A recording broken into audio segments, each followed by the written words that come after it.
Well, hey, gentlemen, welcome back to the Man-to-Man Periscope. Uh, Based on the feedback I've been getting, sounds like this is the kind of thing that is uh, helping some guys out, and I appreciate the encouragement that I've been getting. Um, and looking forward to spending some more time with you. I won't take too long today, but I wanted to tell you a little bit about how my day has gone, and you'll see why when I get to the end of it. So this morning I got up and I went to my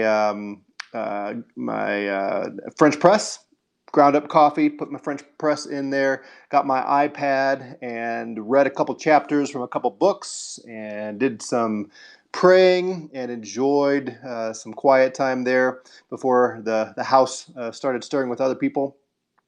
I got my workout in, went for a nice 3-mile walk here in Colorado Springs. It's beautiful weather, and and we live right on a trail, so got out to some great outdoor walking there, and then took advantage or took care of some other projects needed to get done. One of which was taking my truck up to AutoZone to get a new battery because the battery had died.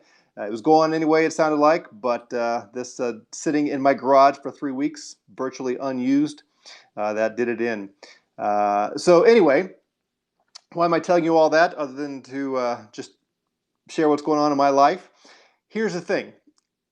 Let me repeat some of that. I got up this morning and came downstairs, and the temperature in my house was preset to be 68 degrees, 69 degrees when I got up. How did I do that? Well, I have a programmable thermostat where I can set the temperature for evening, for sleep time, for when we wake up. I can set it to be triggered if there's motion in the house, so it'll automatically kick on, that kind of thing. Why was I able to set a thermostat to warm the house? I went over and got coffee and ground it up in a grinder, a electronic grinder. Why was I able to do that? Got my French press, grabbed my iPad and started reading. And I have a host of books that I could be reading on my iPad with my Kindle app or my iBooks app. Why am I able to do that? I drove my car after I jumped it with my wife's van. I drove my truck to AutoZone and walked in the store, and there's shelf after shelf after shelf of batteries for me to choose from. Why was I able to do that? It's because men are producers. We are producing things. Now, if you've watched the earlier episodes of Man to Man here, you know why I'm stressing this. We're talking about what God created men to do and to be. And we're going back to Genesis 1, where, if you recall, there are 3 R's of manhood. The first is responsibility. We as men are responsible. That is, we are accountable to King Jesus for all the things under our authority. The second R is we are to rule this earth. Right at the beginning, God said, rule and subdue the earth. The third is we are to reproduce. We're to make more, fill the earth with people. And those are sort of the foundational responsibilities and concerns for men. And then we started getting into the specifics. And Genesis 2:15 says that Adam was put in the garden to cultivate it. And I'm changing that word to draw out the meaning, because cultivate kind of has an agrarian term or a relationship term, but the emphasis is on bearing fruit. So I've been talking the last few periscopes here about how we as men are to bear fruit. We are to produce things. So all of the stuff I just rehearsed that I've done today, I'm able to do because men produced things. Men built the truck that I drove. They built the battery that ran out, and the new batteries that I bought and put in. And by men, I don't mean exclusively males, obviously, but a lot of it was done by males. The point is, we as a culture, as a species, we are producers. It's what we do. It's what we are made to do. The fact that we have indoor plumbing. I mean, a little while ago, a few hours ago, I took a shower and I had hot water to take my shower. You realize it's not been that far in the distant past where indoor plumbing was not a thing. And having hot water come through the pipe system into your shower was not a thing. If you're going to have hot water, somebody had to heat it up with a fire and dump it in your tub, that kind of thing. Why do we have indoor plumbing? Why do we have heat control, heating and air conditioning units, and cars and planes? And the oil prices dropped today dramatically. The oil companies apparently are paying people to store that oil, and the whole economy is kind of shut down right now.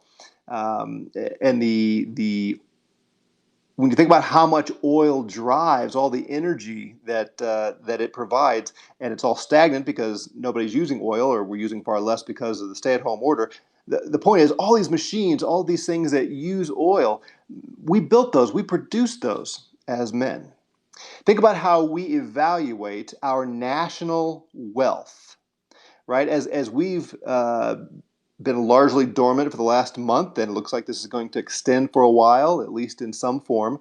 When we look back at 2020 and evaluate our financial worth and wealth as a nation, what is that called?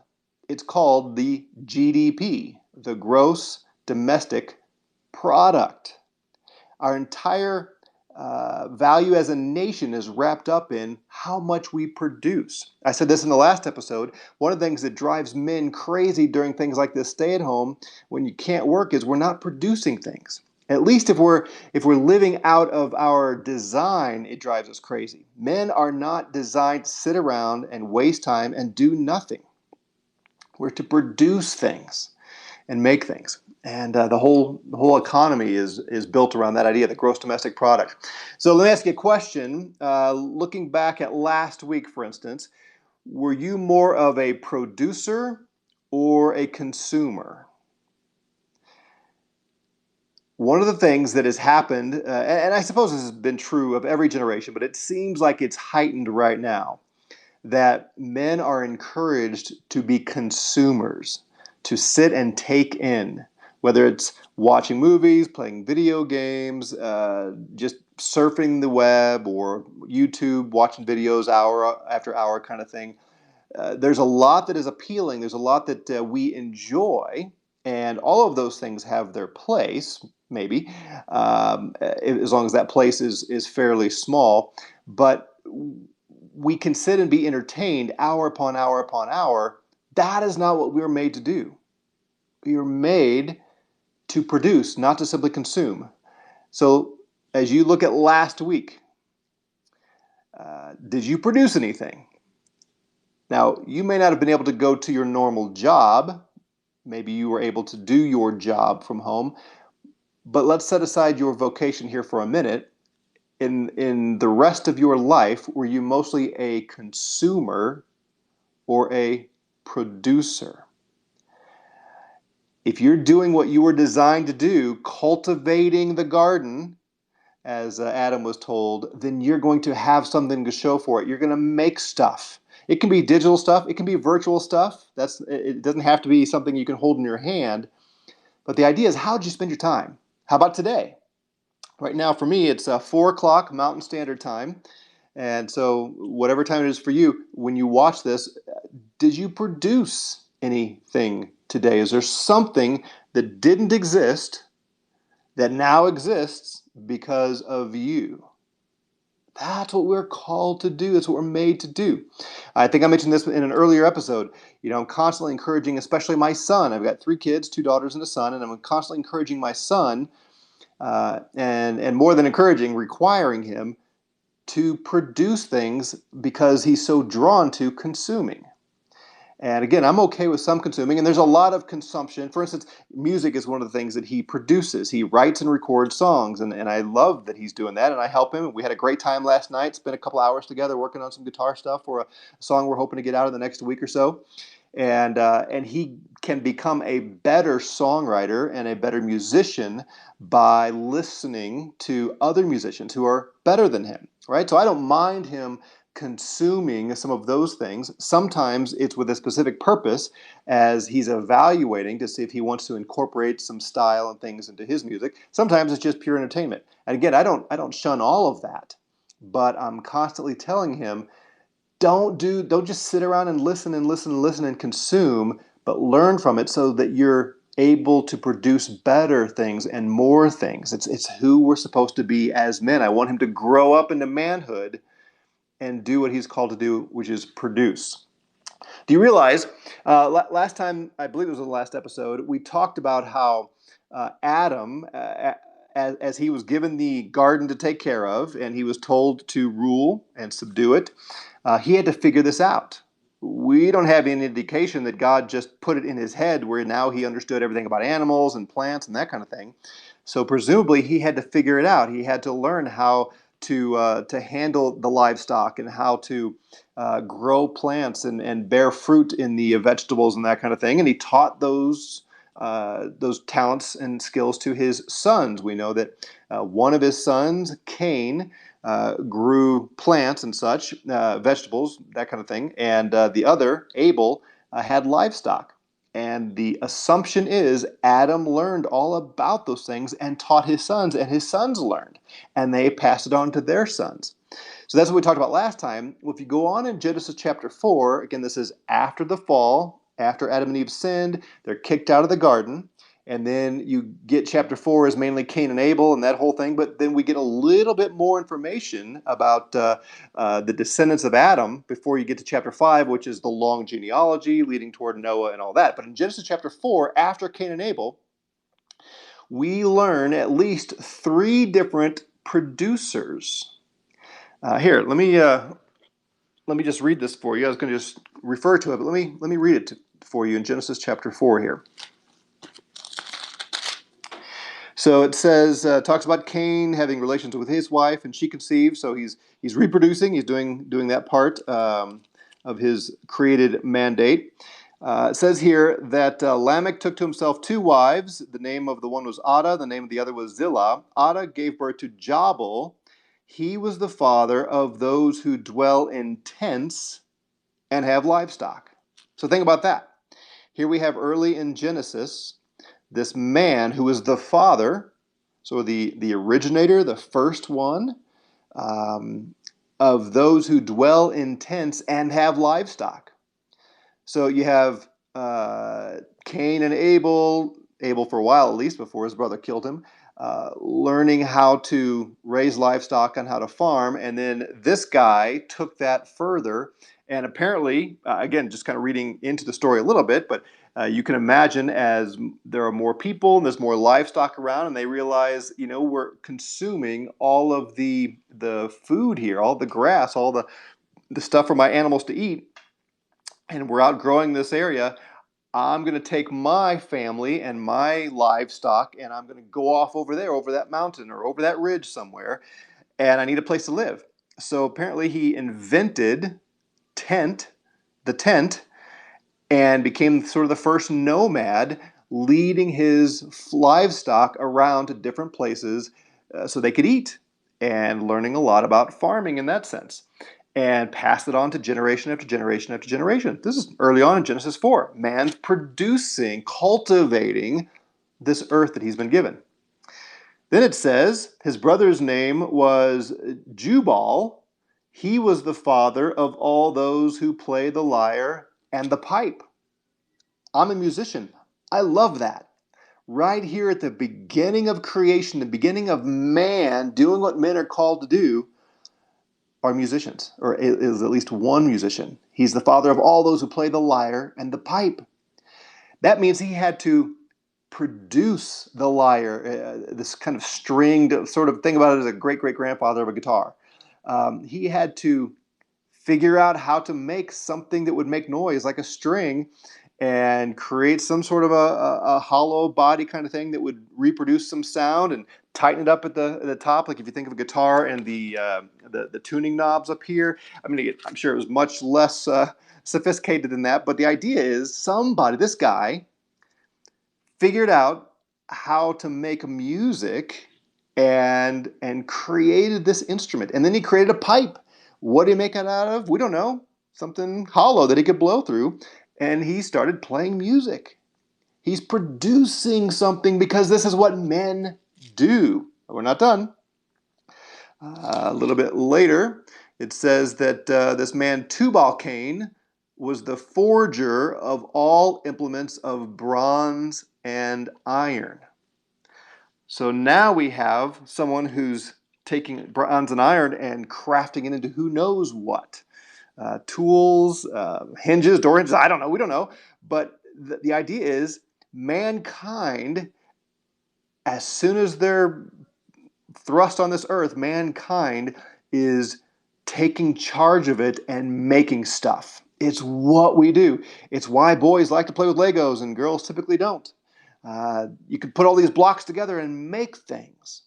Now, I'm not particularly interested in carpentry.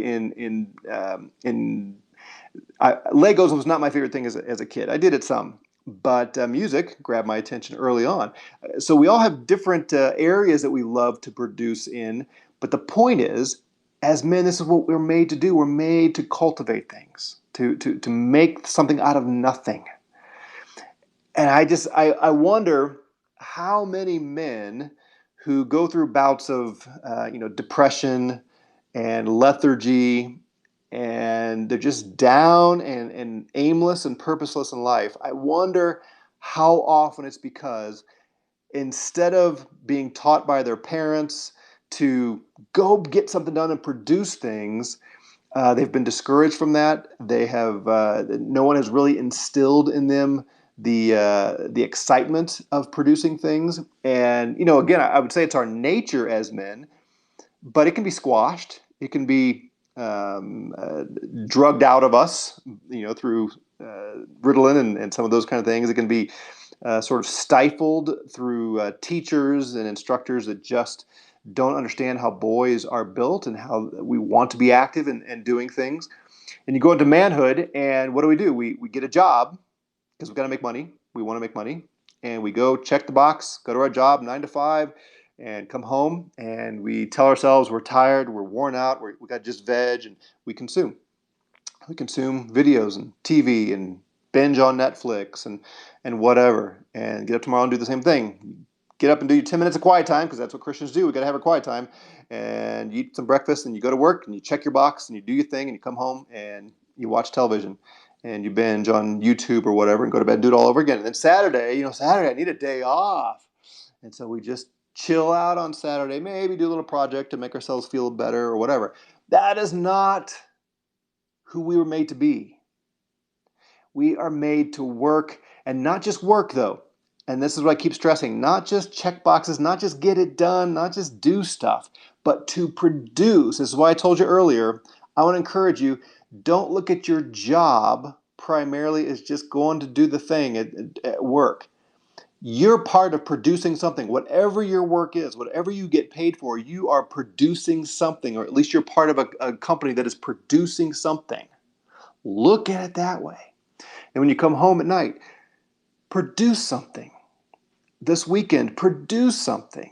It's what you're called to do as a man. Now, we're called to do more than that, and we're going to keep talking about it. And I keep thinking I'm going to go to the next one in these periscopes, but the more I ponder this and I hear back from people, and I realize this is just not part of our thinking as men. I keep getting ideas to come back and talk to you about it. So we'll move on eventually, but I just want to encourage you, brothers. Produce. Find whatever it is, several things even that you're gifted in and passionate about, that God has put you here, and make stuff. And if you have sons, make them make stuff. Make them produce things. It's what we're called to do as men. So I see we have a few guys on now. We've had quite a few who have watched this through replay, and I've been encouraged by that. But there's a few on here now. Anybody have any questions or comments before we jump off of here? Yeah, Joel, I appreciate that. Yeah, exactly. We have to change our mindset. This is just not instilled in us as men. It's not instilled from our fathers, by and large, unfortunately. It's not necessarily instilled in us from pastors. I'm trying to change that. The culture isn't all excited about this, but it's who we are. And oh man, the joy, the satisfaction we experience. I think I may have just used this example before, but I'll say it again. My son, when we get done producing one of his songs and it's out there for public consumption, it's so exciting. It's great. When I get done with the sermon on Sundays, or in this case, now that I'm doing it earlier in the week and recording it, we watch the service as a family, and there, as just the man who put it together, uh, there's a sense of satisfaction and joy.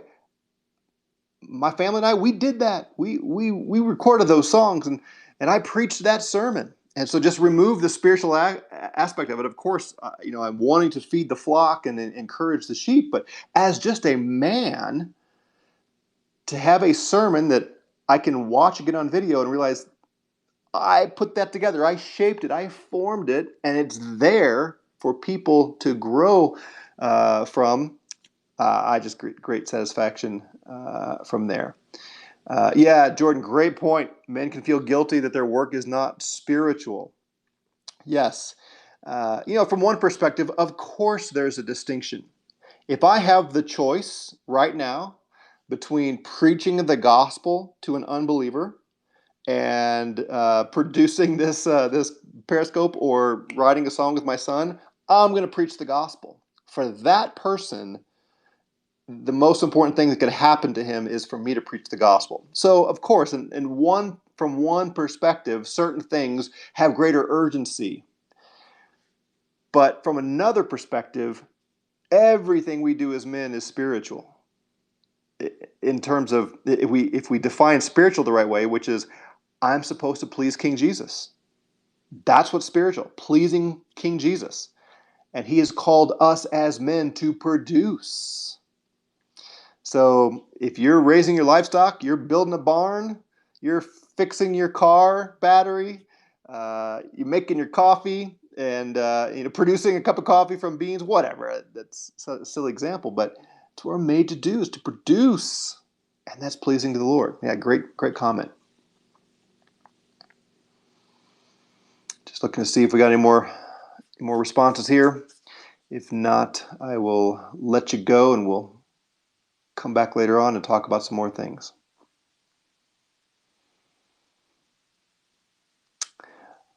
All right, then. Well, I'm not seeing anything.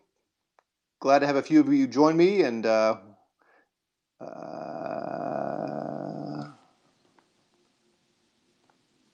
we'll talk to you later. Bye for now.